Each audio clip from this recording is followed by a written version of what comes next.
So welcome to Granville Island. My name is Tom. I've actually been brewing for 3 years, so if you have any questions, anything you want to know, feel free to ask me. Can do anything down to biochemistry, although I might not if I don't want to. I'm going to give you a little history. We've been here since 1984.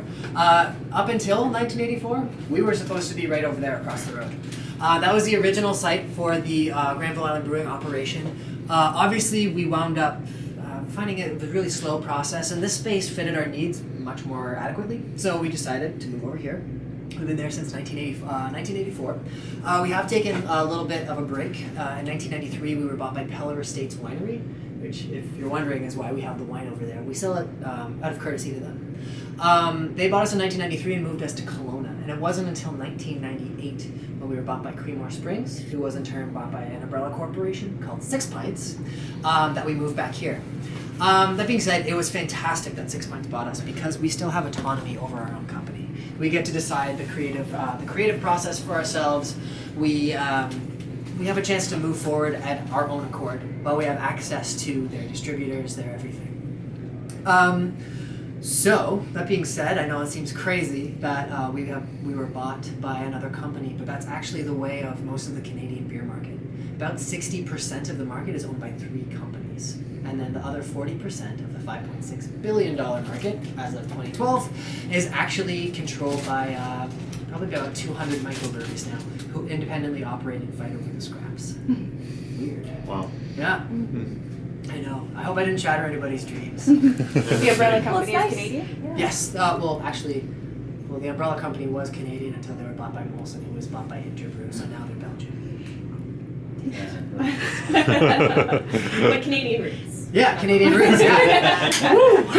Wait, bring it back. Yeah. Oh, Canada. So, that being said, I'm going to take you through a very quick introduction of basically Brewing 101. I'm going to pass around 3 malts to start with. This is our first this is a base malt. It's called pale malt. It's actually grown in Canada. And so, you can feel free to take it out, sniff it. Just don't drop it. Basically, that's the hero of beer. That produces a very high alcohol content in any beer. And then, so it makes up about 80% most of the time of the malt bill, or the malt that's used in each recipe. Then the other 20% are specialty malts, like crystal malt, which I just started passing around. Gives kind of a honey biscuit flavor to beer, provides a little darker color. And finally, the Big Bad Boy roast barley, which has that coffee chocolate flavor that most people like, and that pitch black opaque color that's beautiful. So, when barley is malted, it is basically run through. Massive vats of water, and it's in there for 2 days, 48 hours, and it's saturated with water. Now, what they're trying to do is basically optimize a false spring season so that the barley will start to germinate or self-produce sugars. So when it's taken from those big vats of water, it's laid out and very slowly dried. What that does is it starts basically the sugar production inside, and little green rootlets come out of the barley. Basically then, to lock in the flavor, they kiln dry it. And they kiln dry it to at different varying temperatures for varying amounts of time. And the reason they do that is to produce different flavors. Now, once that happens, we underpay them for their work, and they deliver it here to us. And then we take about 8 of those bags for every batch that we brew, which is about 1,000 liters. Yeah. So, what happens when we start is somebody takes one of those bags, opens them, and dumps them into this. This is called our grist mill. And this is what grist is. It's a very scientific term for kind of ground grain. As you can see, there's little white dots in there. Those are the sugars and the proteins that you want to get at with the grist mill, and the husks are kept in because they act as a natural filtration bed for the beer. So the husks are actually very, very important. They produce a very high quality beer. They aid in the clarity, and they can filter out anything that will be detrimental to beer. Yeah. Any questions? Rotate. Okay, we all good. Beer. Can what? Can we make? We took a handful of each. Okay, awesome. That's good beer. So you're saying these? I'm on film. So you're saying these act like a filter? You were saying. Yeah, the husks. Yes, Yeah. they do. Fascinating. And so basically what happens is this is all pushed out from under the mill. There's metal blades in there that spin and push against the force of gravity to the basically a massive funnel, which is our next stop. So you can actually, we'll follow you. Yeah.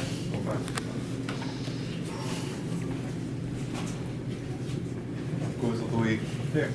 All the way. You can follow it if you want.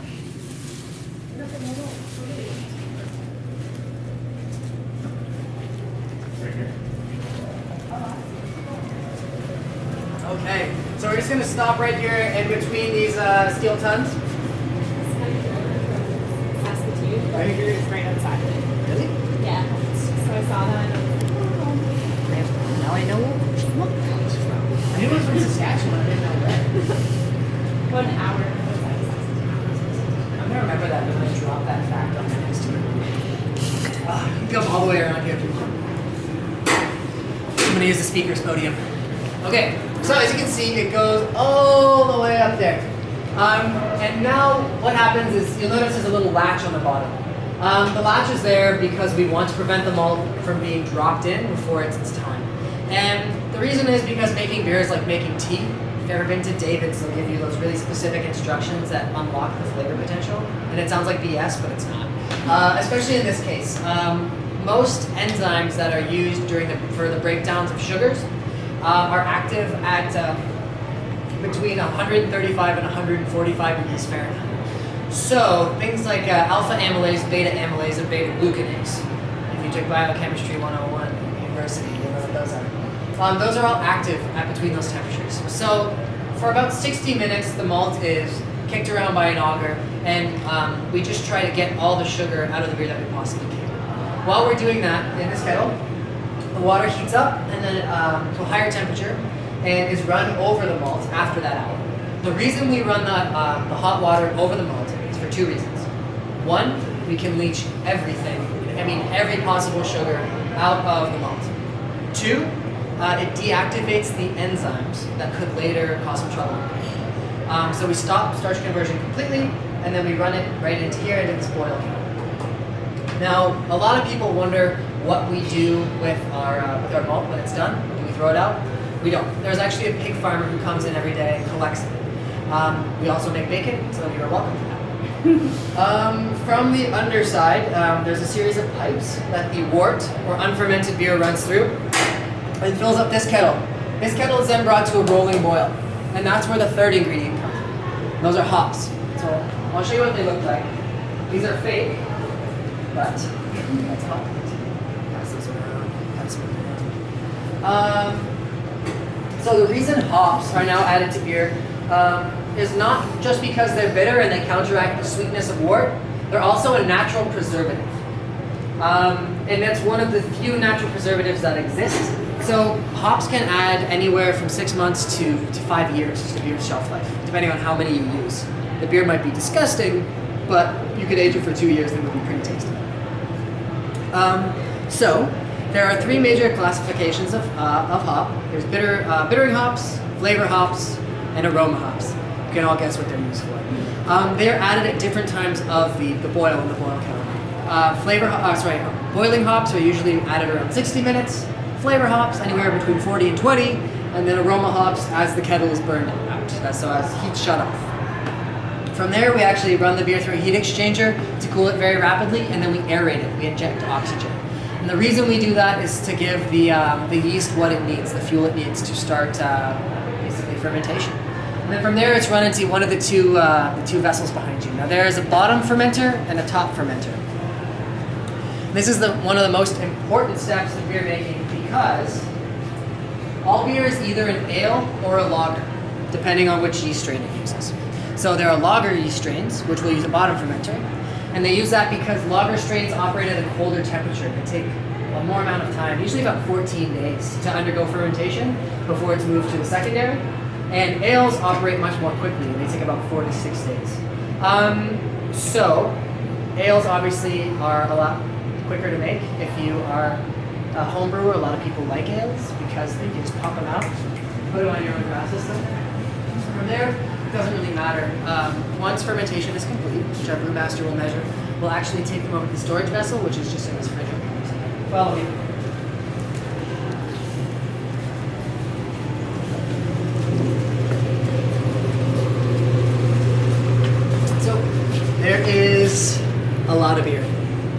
is a lot of different types as well. We have a lot of private contracts on the go.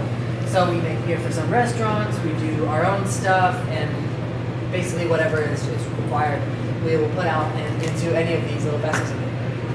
So what's happening is, imagine you're in the wine cask cellar at a winery. This is where the magic happens. All the flavors are just mellowing and mixing. Everything that was kicked up during fermentation, which is a very vigorous process, needs to settle back down into the bottom of these vessels before it can be sent out to bright tank. And is anybody homebrew? It's gonna? I like you already. If you're a home brewer, this is where you would add corn sugar to your bottle, to your beer. Or if you're force carbonating, this would be what you were doing. We actually inject CO2 straight into the bright tank. There's a microfilter in the center that evenly disperses the carbon dioxide. So the bubbles basically pressurize the ice cold beer, and then it's a really fast way, a shortcut of basically carbonating the beer. Now, I know that sounds impressive. 4 hours, it's not impressive. Think about this. Major breweries can usually do about, I think it's something like 18,000 bottles per minute. And that includes force carbonating, injecting, capping, packaging, just like paleting, stacking, stuff. We do like 18 bottles per minute on that thing. That's after those 4 hours. And so Molson will actually spill more beer than will produce beer. Yeah, which is pretty impressive. Yeah. Imagine being like sectioned to be a vacuum. What a sad job that would be. So anyway, from here, you can actually see we'll run all the way over to the bottling line. There's a hose that we use to connect. See that white hose with the metal ringlets? That will be used to connect the bright tank to the bottling line. So this takes 3 people. Our our brewer's assistant, Liam, will be over there. He'll be sanitizing the bottles, checking the pressure, we'll get all the machines ready, and then we'll go. So what happens is we inject the beer into those 6 lines, and we apply a 30 psi counter pressure to basically stop the beer bottle from exploding as it travels. Then it will come down here, and it will be capped. This is the capper. There's somebody always filling this. They also get hit in the face with caps, sprayed with water. Then again, the bottles are misted. That's why you get sprayed with water, so that the adhesive on the labels works. And now it'll come down here. The labels will pour out, and then there'll be some pour. So here, picking the bottles up 2 by 2, reboxing them, closing the boxes, packaging, addressing, labeling, paleting, and then wrapping the bottles. That's Very it. hands-on. How often do you guys bottle? How often do we bottle? Usually about 3 times a week. 10 a.m. to 2 p.m. on most weekdays. We'll be here. If you ever need a good laugh. If you feel bad about your life, just come in and watch Pierce getting hit in the face with caps. You'll feel better in like 15 minutes. Plus we have the pulled pork now, so Yeah. you can eat well. Just don't tap on the glass, it scares us. You used to have this glass here. I seem to remember coming here and it wasn't here. Oh no, I wasn't here before. Oh, okay. We actually remodeled this entire house. Yeah, it looks the last really couple nice, years. yeah. Thank you. I mean, I didn't do it.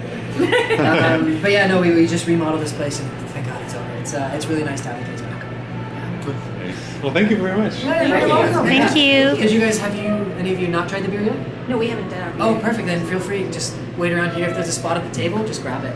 Okay. Yeah. Okay. Here.